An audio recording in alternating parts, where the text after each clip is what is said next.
Assalamualaikum warahmatullahi wabarakatuh. Alhamdulillah, salatu wassalamu ala rasulillah, amma ba'd. Kaum muslimin yang dirahmati Allah subhanahu wa ta'ala, memasuki musim haji tahun ini, kaum muslimin, lagi-lagi beredar video jamaah haji yang melakukan hal-hal yang aneh dan membagongkan di tanah suci, kaum muslimin, mempermalukan nama Indonesia, kaum muslimin, ya. Indonesia yang terkenal dengan penduduk yang beragama Islam paling banyak sedunia. Ternyata kelakuan mereka ini sungguh sangat membagongkan, kaum muslimin, ya. Aturan-aturan, undang-undang yang ada di negara lain, yang ada di Arab Saudi, khususnya Mekah, Madinah, mereka langgar, ya. Apa mungkin mereka ingin menjadikan Mekah dan Madinah itu NKRI, ya, NKRI harga mati, sehingga meskipun mereka di sana, mereka anggap di Mekah itu NKRI yang mereka bebas mau ngapain saja, kaum muslimin. La ilaha illallah, memalukan, kaum muslimin, sangat memalukan kelakuan jamaah haji asal Indonesia. Dan pasti ini, kaum muslimin, bukan dari orang-orang salafi atau orang-orang yang disebut wahabi, kaum muslimin, ya. Coba kita simak videonya, kaum muslimin. Ini kami dapatkan dari akun Facebook Alman Mulyana, ya. Kita simak videonya, kaum muslimin. Mau tahu nggak, sekarang ini di Mekah sedang dihebohkan jemaah haji Indonesia senam di dekat perhotelan. Aduh ibu bapak, yang jadi masalah bukan senamnya tapi musiknya. Ini di tanah haram Mekah, kenapa pakai musik? Malah jadi tontonan orang Arab, dan banyak orang Arab yang berkomentar kenapa tidak dilakukan di rumah atau di dalam hotel. Coba kita dengarkan langsung musiknya dan komentar orang Arabnya. Bisa khalik bil bait bas. Ya, ada تصبح ya, Masya Allah. Nah, itu dia komentar orang Arab. Warga Mekahnya olahraga pagi, kenapa tidak dilakukan di rumah atau di hotel, katanya. Ada-ada saja memang jemaah haji dari Indonesia. La ilaha illallah. Parah, kaum muslimin, parah, ya. Memang nggak punya malu mereka ini, kaum muslimin, nggak punya malu, ya. Sudah bertamu di negeri orang, bertingkah seenaknya, kaum muslimin. Parah nggak? Parah, kaum muslimin. Senam pakai musik, joget-joget di negara orang yang jauh dari kebiasaan bermusik. Coba. Padahal mereka ini juga dalam rangka ibadah haji. Apa nggak memalukan itu namanya, kaum muslimin? Itu kan namanya nggak tahu diri. Nggak tahu diri. Ya. Dan mungkin ini mereka anggap masuk ke dalam jenis musik yang dihalalkan menurut Ustadz Joni. Ya. Sehingga para cepi-cepi ini, ya, seenaknya main musik, joget-joget di negara orang, ya, di Masjidil Haram, kaum muslimin, ya. La ilaha illallah, ya. Dan jelaslah kelakuan-kelakuan mereka yang seperti ini, kaum muslimin, ini nggak lepas dari perkataan-perkataan semisal yang dikatakan oleh Ustadz Joni, yang mengatakan musik itu nggak apa-apa, ya, kalau bisa memberikan semangat beribadah. Bahkan ada ulama yang menghukumi musik itu seperti hukum menikah, katanya. Bisa haram, bisa mubah, bisa sunnah, bahkan wajib. Nah, yang ini masuk ke kategori apa ini? Mubah, sunnah, apa wajib? Jangan-jangan ini masuk ke dalam musik yang sunnah, bahkan wajib. Karena mereka anggap ini bisa memberikan semangat mereka di dalam beribadah haji, kaum muslimin. Memberikan semangat, memberikan motivasi untuk meningkatkan ketakwaan mereka. Jadi musik yang seperti ini, ya, nggak apa-apalah, ya, untuk mengiringi ibadah haji, ya, selingan, ya. Ini musik yang halal, mungkin wajib lah bahkan. La ilaha illallah. Ini kan tamu nggak tahu diri namanya, tamu yang nggak tahu malu, ya, nggak tahu malu. Na'udzubillah min dzalik. Ya, dan perlu kami tekankan, kaum muslimin, ini bukan orang-orang Wahabi, ya, bukan jamaah Wahabi, ya, dan tidak akan Anda temukan jamaah yang disebut Wahabi yang tingkah polanya seperti para cepi ini, kaum muslimin, ya. La ilaha illallah. Dan ternyata, kaum muslimin, lebih parah lagi, kaum muslimin, kelakuan mereka ini yang memalukan bukan sebatas ini, kaum muslimin, masih ada lagi. Ya, masih ada lagi. Ya, coba kita lanjutkan videonya kaum muslimin. Bukan hanya senam di tempat umum, tapi juga jualan di bawah jembatan layang. Luar biasa. Hanya orang Indonesia yang berani melakukan ini di Mekah. Kalau jualan oke lah ya, dan itu pun jadi tontonan orang Arab. Masya Allah. Padahal jualan seperti ini dilarang di kota Mekah. Bahkan orang Arab atau warga Mekahnya saja tidak berani, karena kalau ada polisi bisa ditangkap. Luar biasa memang orang Indonesia. Masya Allah. Doa saya buat teman-teman yang nonton video ini, mudah-mudahan Allah mudahkan segalanya. Allah panggil untuk datang kedua tanah suci Mekah dan Madinah untuk menjalankan ibadah haji dan umroh. Amin ya robbal alamin. Selamat menonton. Enjoy. La ilaha illallah. Ini aturan hukum negara orang lain saja dilanggar kaum muslimin. Bayangkan di negara orang lain, apalagi di negara sendiri.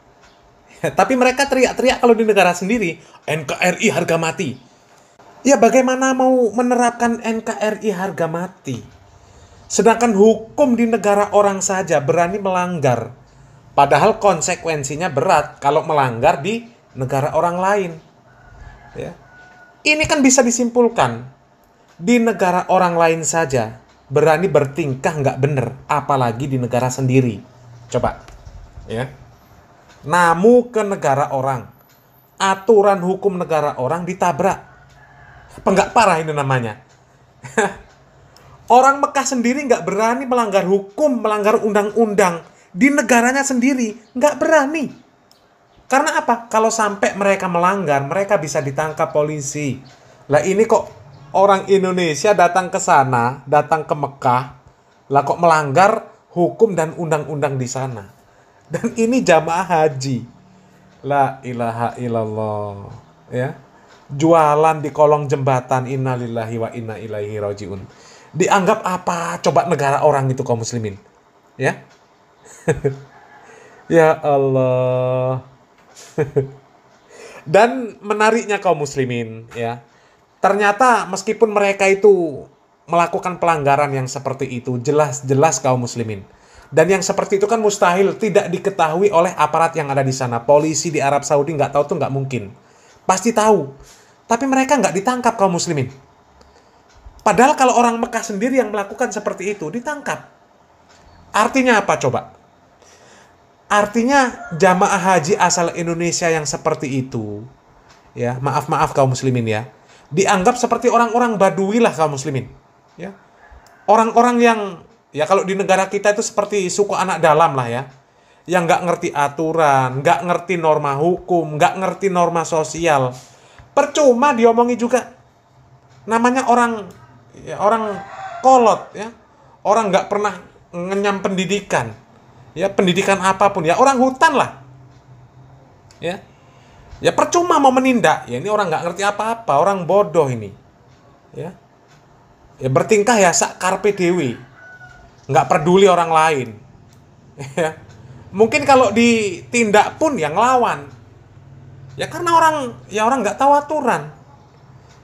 Tapi yang mengherankan lagi kaum muslimin, kok masih bisa, ya banyak jamaah haji yang sudah pulang ke Indonesia masih juga menganggap pemerintah Arab Saudi itu sebagai Wahabi. Ya. Arab Saudi negaranya Wahabi.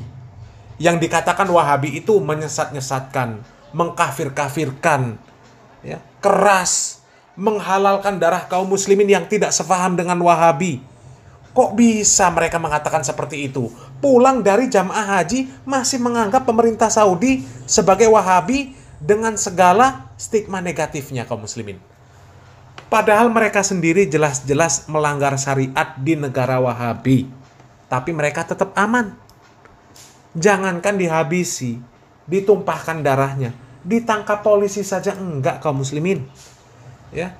Ini kan namanya enggak tahu malu juga kaum muslimin. Menganggap tuan rumahnya bengis, jahat, buruk. Tapi dia bisa bertingkah seenak udelnya di rumah orang. Ya. Tapi aman kondisi mereka. Kemana coba akal sehat dan akal warasnya? La ilaha illallah. Dan kejadian yang seperti ini bukan yang pertama kaum muslimin. Ya, bukan yang pertama ini. Sudah ada dulu-dulu, sudah banyak, sudah entah berapa kali. Nggak kehitung mungkin ya. Yang sudah banyak beredar dan viral saja kaum muslimin. Ini yang beredar ya, yang terekam kamera kemudian viral. Belum yang tidak terekam kamera kaum muslimin. Ya. Dulu pernah kita bahas, ada yang jamaah haji, jamaah umroh, yang sa'i sambil teriak-teriak baca Pancasila. Yang sambil nyanyi Indonesia Raya. Yang sambil nyanyi Yalalwaton, Yalalwaton. Ada yang sambil merayakan ulang tahun kaum muslimin. Ya. Jamaah haji, jamaah umroh merayakan ulang tahun di Masjid Apung. Sampai masjidnya ditutup kaum muslimin gara-gara kelakuan jamaah haji asal Indonesia. Coba. Bahkan ada juga yang dulu pernah diangkat juga oleh channel Alman Mulyana. Ya, kita juga mengangkat videonya. Banyak yang melakukan kesyirikan. Menaruh foto-foto, tulisan-tulisan nama di tempat-tempat apa itu, di Jabal Rahmah, ya. Foto ditaruh-taruh di sana kaum muslimin, ditulis-tulis, foto dimasukkan ke dalam lubang-lubang batu. La ilaha illallah. Ada yang sampai dikasih apa itu, kayak jimat-jimat. Parahlah itu kaum muslimin, ya. Parah. Dan lebih parahnya lagi, yaitu tadi kaum muslimin. Dengan kelakuan mereka seperti itu, ya, kelakuan mereka yang seperti itu, mereka masih bisa aman, masih bisa beribadah, ya. Tapi mereka menganggap Arab Saudi sebagai negerinya para Wahabi, ya. Menyebut Wahabi dengan segala keburukannya, ya. Mereka nggak mikir kalau mereka ini datang ke Arab Saudi, bertamu ke Arab Saudi di negeri yang kata mereka Wahabi, mereka bertingkah pola melanggar hukum di sana, tapi mereka aman, ya. Ibadah tetap terlaksana, nggak ada hambatan. Bisa pulang ke Indonesia dengan aman. Bahkan kadang-kadang pulang pun masih dapat hadiah dari pemerintah Arab Saudi kaum muslimin. Ya minimal air zam-zam lah. Tapi kok masih tega-teganya mereka memfitnah Arab Saudi dengan sebutan negerinya Wahabi. Negerinya orang-orang Wahabi. Dilabelilah Wahabi dengan sebutan-sebutan yang buruk, yang katanya mengkafirkan, ya, menyesat-nyesatkan, radikal, yang katanya membakar kitab para ulama Ahlus Sunnah wal Jamaah, yang katanya menghancurkan makam-makam keluarga Nabi Muhammad SAW, ya, yang katanya memalsukan kitab-kitab, yang katanya menghalalkan darah orang yang tidak sefaham. La ilaha illallah. Ya, kemana akal sehat dan kewarasan mereka ini, kemana kaum muslimin? Ya, kita hanya bisa berdoalah kaum muslimin. Semoga Allah Subhanahu wa taala memberikan taufik dan hidayah kepada mereka kaum muslimin, ya. Sehingga mereka bisa menyadari bahwa fitnah-fitnah yang mereka lontarkan terhadap orang-orang Arab Saudi, terhadap dakwah-dakwah sunnah, orang-orang yang mengemban dakwah Syekh Muhammad bin Abdul Wahab, dakwah yang mengajak umat muslim, mengajak umat Islam untuk mengamalkan Al-Quran dan sunnah sesuai dengan pemahaman para salafus soleh, bahwasanya fitnah-fitnah yang mereka lontarkan terhadap mereka itu semuanya adalah fitnah-fitnah belaka kaum muslimin, ya. Mereka menyadari bahwa itu hanyalah fitnah karena mereka tidak tahu, dan mereka segera bertaubat dan kembali kepada pemahaman yang benar kaum muslimin, ya. Mudah-mudahan bermanfaat. Barakallahu fikum. Wassalamualaikum warahmatullahi wabarakatuh.